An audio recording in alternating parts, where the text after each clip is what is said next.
My name's Alex and I'm a drug dealer. I live in Liverpool. I'm from Wales originally.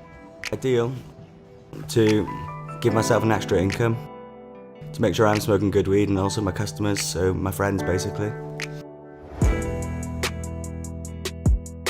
It can either come from California, it could be imported from the Netherlands, or it can be just from the UK. You choose what you want, you buy it, a lot cheaper than you'd buy it on the streets around here.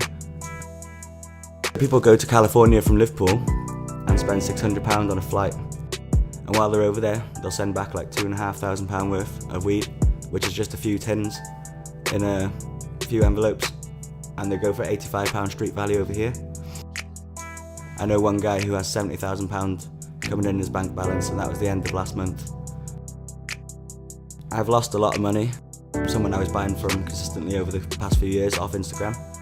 He messaged me out the blue and offered me 4 ounces of weed for £550, which I thought was a steal, and I thought he was an honest guy. He just deleted me and blocked me off everything. And I found out he was a scammer. I feel that I am helping people who are smoking weed because I'm giving them good weed, good quality, and giving them better value for their money. I know that my weed doesn't have pesticides, fertilizers, and all the chemicals sprayed on it because I get good stuff. So my name is Alex, and this is my experience with marijuana as a dealer. My name's Ryan, I'm 20 years old. I currently live in Liverpool and I'm a third-year university student. I used to live in Abu Dhabi. I lived out there for quite a few years. Laws out there are quite different compared to the UK with regards to drugs. Weed in the UK is really easy to get your hands on. I've had dealers who use Uber as a cover-up, and you just look like an Uber customer getting into the car. There's a zero tolerance towards any form of drugs in Middle Eastern countries. In my opinion, I think that weed is definitely a gateway drug. It was the first drug I ever tried when I came to uni, and from that I started trying other substances, which led me to test out Class A substances like cocaine, ketamine and MDMA.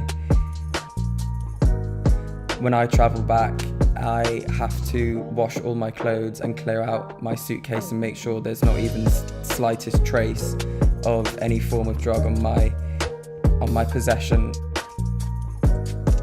People have said in the past that weed isn't that addictive, but in my personal experience, I found it to be highly addictive. I feel like smoking weed is part of university culture.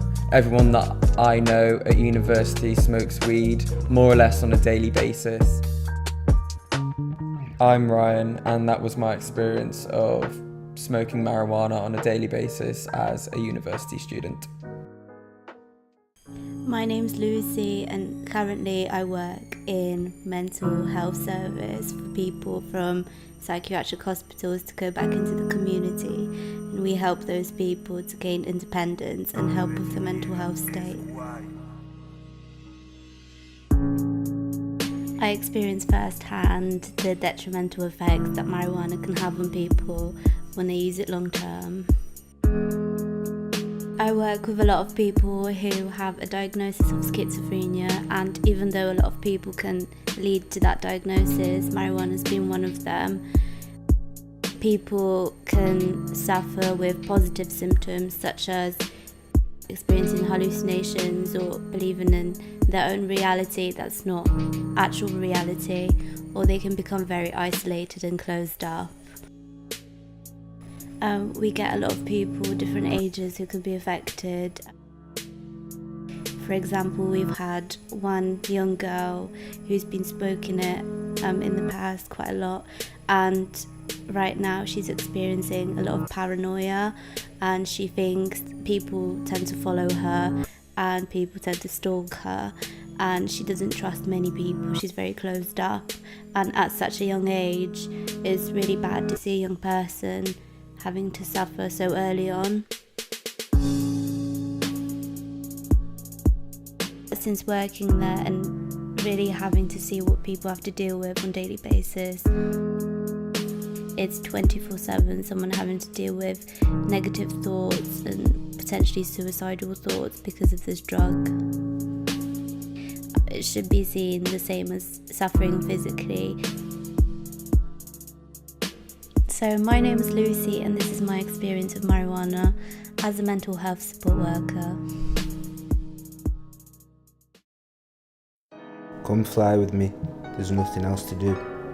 Come fly with me, we'll only have a few. Don't criminalise what makes me fly. This cure was grown for you and I. No other way to cure my pain but THC and a decent strain. But sometimes I'm not the cure for demons, sometimes I'm the reason you see them. When we see the world through hazy eyes, it's simple to believe in all the lies. We believe that marijuana has no negative effects, that it's the only main drug that we should respect. Sometimes I'm tainted, I'm poisoned, I'm sprayed, which can mess with our bodies in the craziest ways. I may not be a killer, but I target your brain, which can take full control if one doesn't feel sane. For some I hold the gate wide open, to do more than just weed smoking. Most users would be nothing without me. The people who enjoy me, the people who need me. The problem, the solution, the hero, the villain. Some people with nothing now making a killing. Whether it's medicinal, a need, or an addiction we regret. The world's been hit with the green effect.